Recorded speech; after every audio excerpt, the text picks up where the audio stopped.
How you change someone's mind is telling them that they're wrong and raising your voice a little bit. I disagree. How you should tell someone they're wrong is be respectful, but also use some kind of evidence, maybe even from an article, to convince them that they're wrong. Wrong again, cowboy. You always trying that nice approach. Does it work? No. You're silly. It's never going to work. Don't do it that way. Research shows that someone actually changes their mind when you present evidence and have sound reasoning and are respectful of their emotions and understand that other people have different opinions. Have you ever tried that out?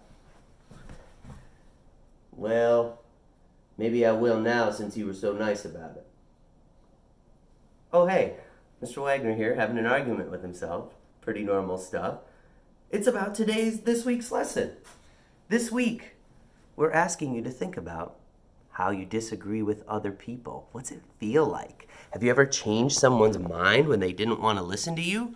How do we change each other's minds? How does it work? Does it ever really happen? Do people dig in their opinions and never change their minds?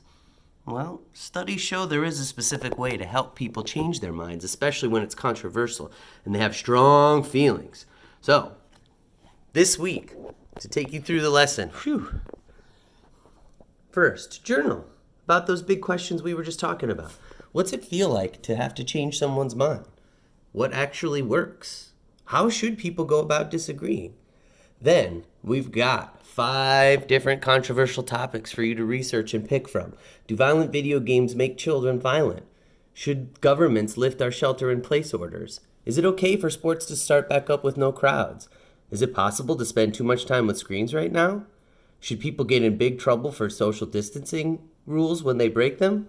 And if those topics don't interest you, email your teacher. We'll help you pick a topic. We'll help you find some more articles if none of that sparks your interest and lights it up. Step 3, we've got sources for you to check out.